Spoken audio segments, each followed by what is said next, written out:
എന്താണോ ഇത്? പോലീസ് സ്റ്റേഷനോ അതോ തന്റെ സംബന്ധപ്പെടോ? തിന്നാനും കുടിക്കാനും കണ്ട സ്ഥലം, അത് പുതിയ ചാർജ് എടുക്കുന്ന ദിവസം. വരുന്നവൻ എന്ത് തരക്കാരനാണെന്ന് ആർക്കറിയാം? ക്രൈമിൽ നിന്നാണ് പോലും വരുന്നത്. വരുന്ന സൈസ് എങ്ങനെയാന്ന് ഇദ്ദേഹം ചോദിച്ചാൽ ആള് ചെറുപ്പമാ. SI മതസാറെന്ന് കേട്ടാൽ സ്റ്റേഷനൊന്ന് കുലുങ്ങും.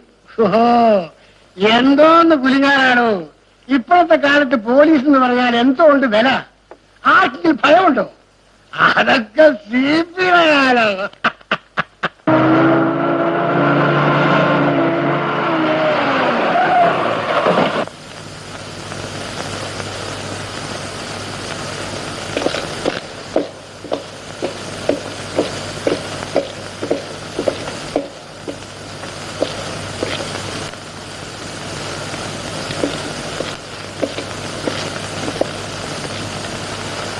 ഞാൻ രാമൻ നായർ.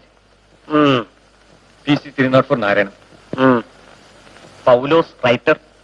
ആരാണ് ഇവിടുത്തെ ചാർജ്? ഞാനാണ് ഇൻചാർജ്. ഇവിടെ വരുന്ന പെറ്റീഷൻസിന്റെ സ്വഭാവം എങ്ങനെയാ? ഭയപ്പെടുത്തക്കതായിട്ടൊന്നുമില്ല. ആദ്യമൊക്കെ കുറച്ച് പ്രശ്നങ്ങളുണ്ടായിരുന്നു. അതൊക്കെ ഞാനങ്ങ് ഓദിക്കും. പിന്നെ ഒറ്റ റാസ്കൽസും സൈക്കിൾ ലൈറ്റിലൊക്കത്തില്ല പിടിച്ചു, ഒരുത്തിനും വിട്ടില്ല. ഏത് രാമൻ എന്ന് കേട്ടാൽ സകലവനും ഒന്ന് വിറയ്ക്കും.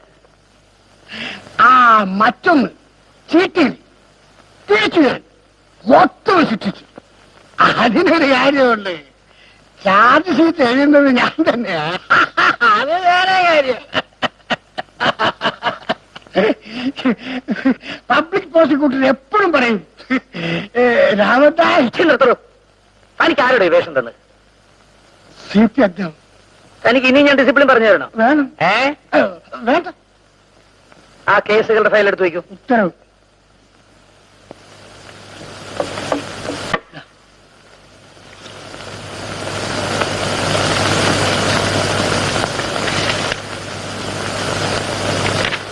ഈ മാസ് പെറ്റീഷന്റെ പേരിൽ എന്ത് നടപടി എടുത്തു? അത് നമ്മുടെ റോക്കിയുടെ പേരിലുള്ളതാണ്. അതുകൊണ്ട് നടപടി എടുക്കുന്നത് സൂക്ഷിച്ചു വേണം. എന്ത്?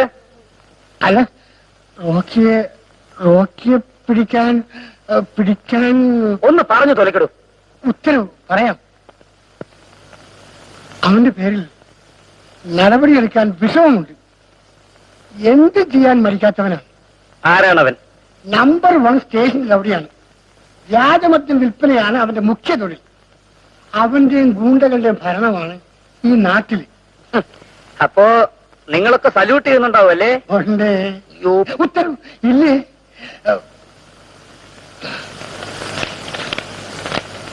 ഇതാണ് അവന്റെ ഫോട്ടോ. പറയടാ പട്ടികളെ, ആരാടാ എനിക്കെതിരായി മാസ് പെറ്റീഷൻ അയച്ചത്? ആരാടാ ഒപ്പിട്ടത്? അയ്യോ, ഞാനല്ല. ആരാടാ ഒപ്പിട്ടത്? ഞാൻ ഒപ്പിട്ടില്ല. ഞാനല്ല. നീയല്ലടാ. സത്യം പറഞ്ഞില്ലെങ്കിൽ എല്ലാത്തിനും ഞാൻ കൊന്നുകളയും. പറയടാ.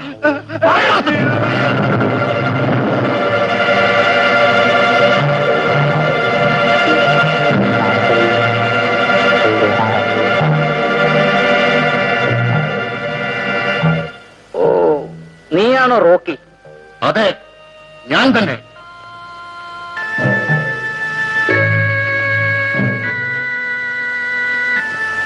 അപ്പോ പോവാം. എവിടേക്ക്? നിന്റെ അമ്മായിയമ്മയുടെ വീട്ടിലേക്ക്.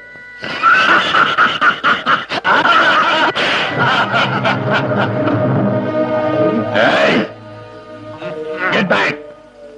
All get back! അമ്മായിയമ്മയുടെ വീട്ടിലേക്ക് കൊണ്ടുപോകാൻ വന്നിരിക്കുക. പോകാം. Come on!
ഇവനെ എവിടെ വെച്ച് കണ്ടാലും നിങ്ങൾ സ്റ്റേഷനിൽ അറിയിക്കണം.